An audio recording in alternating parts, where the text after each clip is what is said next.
কিছু মাস ধরে তে খুব ডিপ্রেশনে আছে। তার ডিপ্রেশনের কারণ জাঙ্কুকের সামনে গেলেই কিছু না কিছু উদ্ভট কর্মকাণ্ড সে করে বসে, যা খুবই বিব্রতকর। বিব্রত বোধ করতে করতে মূলত তার ডিপ্রেশন চলে এসেছে। যেমন প্রতিদিনের মতো গত সপ্তাহে সে জাঙ্কুকের বাসায় পড়তে গিয়েছিল। পড়ার এক ফাঁকে তার হাঁচি এলো। হাঁচি দিতে গিয়ে খেয়াল করলো হাঁচির সাথে সর্দি বেরিয়ে গিয়েছে। এমন অবস্থায় সে হাত আর নাক মুখ থেকে সরাতে পারছে না। লুকিয়ে যে ওড়না বা গামছা দিয়ে মুছবে তারও উপায় নেই। জাঙ্কুক সামনেই বসে কফি খাচ্ছিল। বিষয়টি জাঙ্কুকের চোখে পড়তেই সে পেছন থেকে টিস্যু এগিয়ে দিল। তারপর কফি হাতে বেরিয়ে গেল। ভীষণ মন নিয়ে নাক পরিষ্কার করা তের জীবনে এমন বিব্রতিকর পরিস্থিতি ইদানিং হয়েই চলছে। যেমন পরশু তার টেস্ট ছিল, জাঙ্কুক তাকে মনোযোগ সহকারে পড়াচ্ছিল, তেও মনোযোগ দিয়ে পড়ছে। তাদের মধ্যে খুব গুরুত্বপূর্ণ পড়ালেখা চলছে। এমন সময় তে শব্দ করে উঠল। এখন সেটা কিসের শব্দ ছিল তা বুঝতে বাকি নেই কারো। শব্দ শুনেও না শোনার ভান করে পড়িয়ে চলেছে জাঙ্কুক, কিন্তু তে আর পড়তে পারল না। হন্তদন্ত ভঙ্গিতে বইপত্র গুছিয়ে বেরিয়ে পড়ল। সেই যে বেরিয়েছে, লজ্জায় সে এখনো জাঙ্কুকের সামনে যেতে পারছে না। বাড়িতে সারাদিন থাকে, তখন তো এটা হয় না, তাহলে জাঙ্কুকের সামনে গেলেই কেন হবে? নির্লজ্জ শব্দ একটা। লজ্জায় হতবম্বতে নিজের উপরেই চরম বিরক্ত। তাকে বিরক্ত করতে চলে এসেছে সুবিন। সুবিনের হাতে নিউজপেপারের এক অংশে বড় করে জিমিনের ছবি দেওয়া হয়েছে। জাঙ্কুকের ছোট বোন জিমিন একজন জার্নালিস্ট। তাকে পত্রিকায় দেখতে পাওয়া আসলেই প্রশংসনীয়। আর্টিকেলটা ছোট ছোট শব্দে প্রশংসা করা হয়েছে জিমিনের। সুবিন গলা পরিষ্কার করে উচ্চস্বরে আর্টিকেল পড়তে শুরু করলো। সম্পূর্ণটা শুনে তে তার বোনের উপর গর্বিত। ব্যাগে বইপত্র গুছিয়ে নিয়ে সুবিনের সামনে এসে দাঁড়ালো। সুবিনের হাত থেকে নিউজপেপার নিয়ে কয়েকবার দেখলো। মাথা নষ্ট করা সুন্দরীকে বুক ভেঙে ফেলার যন্ত্র লাগছে একদম। আপুর এই ছবিটা কিন্তু আমার ভীষণ পছন্দের। আমারও তো পছন্দের। বড় চাচ্চুকে দেখিয়েছিস? সবাই দেখেছে, শুধুমাত্র তুমি মাত্র দেখেছো। হুট করে তের ভীষণতা আবারও ফিরে এলো। যদি সে সুবিনকে বলতে পারতো তার ভীষণ মনের কারণ, তাহলে হয়তো মনে একটু শান্তি পেত। তারপর ভাবলো সুবিন ছোট মানুষ হলেও তো ছেলে মানুষ, হেসে তাকে নিশ্চয়ই বলবে, ছি তুমি বায়ু দূষণ করে ফেললে, তাও জাঙ্কুক ভাইয়ের সামনে। তখন তো তে লজ্জায় জিন্দা মরে যাবে। ইয়োনো ভাইয়া কোথায়? বেরিয়েছে? হ্যাঁ। আপুও বেরিয়েছে? হ্যাঁ। এই আপুকে ফোন করে বল আজ আমাদের ট্রিট দিতে। তোমার বলতে হবে না, এটা আগেই বলে রেখেছি। আপু বলেছে রাতে ফেরার সময় পিৎজা, কেক এবং বার্গার আনবে সবার জন্য। আচ্ছা, তুই এখনো বাড়িতে কেন? স্কুল যাসনি? আমার ডায়রিয়া হয়েছে, আজ বড় চাচ্চু ছুটি নিয়ে দিয়েছে। তের মন খারাপ হয়ে এলো। তার ডায়রিয়া হয় না কেন? ডায়রিয়া হলে সুবিনের মতো সেও রেস্ট নিতে পারতো এই সুন্দর ওয়েদারে। আফসোস পেটে জমিয়ে কাঁধে ব্যাগ চেপে বেরিয়ে পড়লো কলেজের উদ্দেশ্যে। সাধারণত ড্রাইভার চাচা তেকে আর সুবিনকে একসাথে স্কুলে দিয়ে আসে, কারণ তাদের স্কুল, কলেজ এবং ভার্সিটি একসাথেই। তবে মাঝে মধ্যে তে বাইসাইকেল করে কলেজে যেতে স্বাচ্ছন্দ্য অনুভব করে।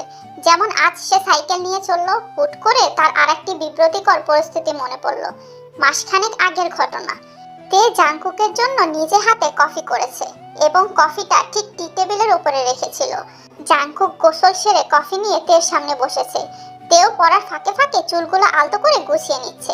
আশায় আছে কফির প্রশংসা শুনবে জাঙ্কুকের মুখ থেকে। তৎক্ষণাৎ মাথা তুলে খেয়াল করলো জাঙ্কুকের কফির মগে একটা বড় চুল, যেটা দেখেই বোঝা যাচ্ছে তের মাথার। এই চুল দেখলে জাঙ্কুক কফি আর খাবে না, সেজন্য সে দ্রুত চুলটা সরিয়ে ফেলতে চাইছে। বুদ্ধি করে এগিয়ে গেল সামনে। জাঙ্কুক কফি মুখে নিয়েছে আর তে কফির মগ ধরেছে। ছোট মগ দুজনে ধরায় দুজনেই একই মুহূর্তে আবার ছেড়ে দিয়েছে। গরম কফির মগ পড়লো জাঙ্কুকের গুপ্ত স্থানের ওপর। বড় বড় চোখ করে চেঁচিয়ে উঠল তে। দ্রুত এগিয়ে গিয়ে ছাড়তে লাগলো জাঙ্কুকের গুপ্ত স্থানের ওপর। হতভম্বের মতো কিছুক্ষণ বসে থেকে জাঙ্কুক উঠে দাঁড়িয়ে চলে গেল। মাথাটা ঠান্ডা হতেই তের মস্তিষ্ক জ্বলে উঠল। তারপর হাতটা ধরে সে চেয়ে রইল কিছুক্ষণ। তারপর হাতটি বিছানায় ফেলে নিঃশব্দে হাউমাউ করে কেঁদে উঠল। ওটা কি তার ধরার মতো জায়গা? দুঃখে কষ্টে তে তারপর এক সপ্তাহ পড়তে যায়নি। সেই লজ্জাজনক পরিস্থিতি মনে করে তের ডিপ্রেশন আরো বেড়ে গেল। সাইকেল নিয়ে কলেজের ভেতর ঢুকে সানাকে দেখলো। সে সাইকেল পার্ক করছে। তে ওর পাশে সাইকেল পার্ক করে বলল, ব্যাপার কি তোর? কাল কলেজ আসলি না যে? ডায়রিয়া। আরে ভাই, আমাকে বাদে সবার ডায়রিয়া। ডায়রিয়া কি আমার সাথে শত্রুতা করেছে?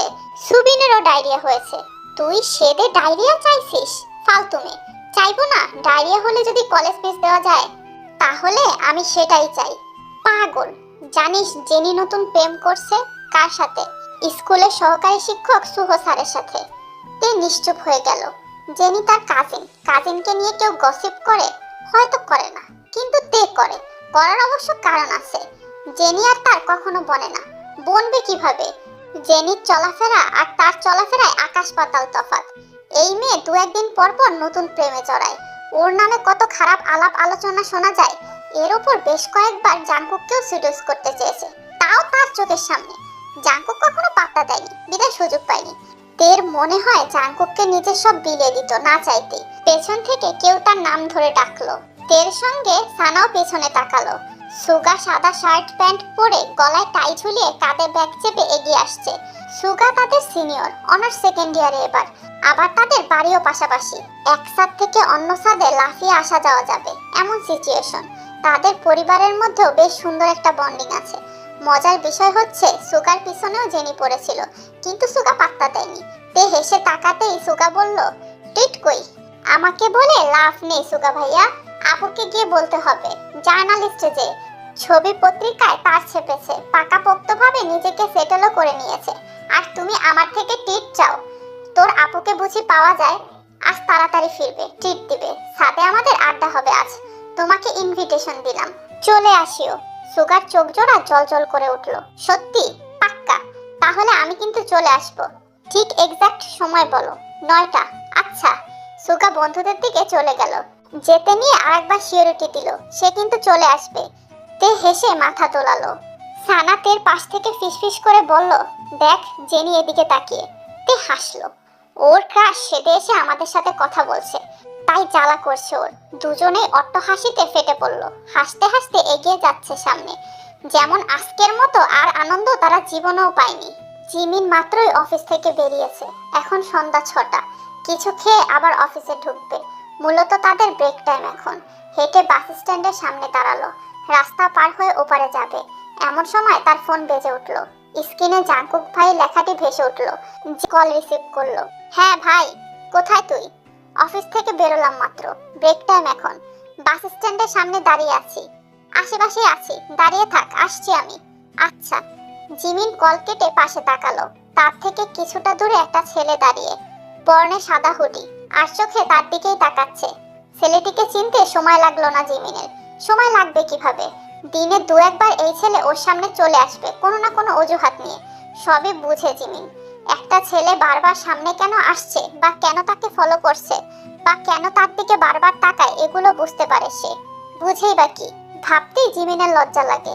সে এইবার মাস্টার্স প্রথম বর্ষে, সুগা মাত্র অনার্স সেকেন্ড ইয়ারে। বাচ্চা ছেলে, মাত্র গ্রো আপ করেছে।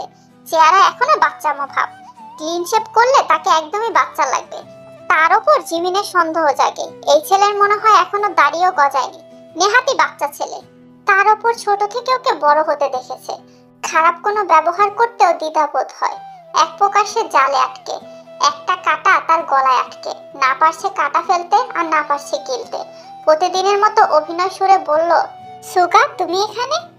সুগা ভদ্র ছেলের মতো এগিয়ে সামনে দাঁড়ালো। প্রত্যেক দিনের মতো মিথ্যা একটা বলে দিল, বন্ধুকে ড্রপ করতে এসেছিলাম। ও আচ্ছা, congratulation. Thank you, you deserve it. Jimin হাসলো, হেসে বলল, থ্যাঙ্কস। জাংকুকের পৌঁছাতে 10 মিনিট লেগেছে। তাকে দেখেই বাইকের পেছনে উঠে বসলো জিমিন। জাংকুক হুট করে সুগাকে খেয়াল করলো। সে আপাতত বাইকে বসে, এখানে মাত্র পৌঁছেছে এমন ভঙ্গিমা করছে। তুই এখানে যে? হয়েছে কি ভাই, বন্ধুর এখানে দরকার ছিল, ড্রপ করতে এসেছিলাম। তুই কি এখন বিজি? না ভাই, বাসায় যাচ্ছিলাম। তো আয় আমাদের সাথে। আজ জিমি নামকরা জার্নালিস্টদের মধ্যে একজন হতে পেরেছে। নিউজ পেপার দেখেছিস? I am proud of her. তাই ওকে নিয়ে রেস্টুরেন্টে যাচ্ছিলাম, আয় সাথে, ট্রিট দে। আচ্ছা ভাই। জাংকুক বাইক স্টার্ট করে যেতেই সুগাও বাইক স্টার্ট করে পেছন পেছন চললো। বসুন্ধরার সামনে একটা রেস্টুরেন্টে বাইক থামালো। সুগাও এসে পাশেই থেমেছে।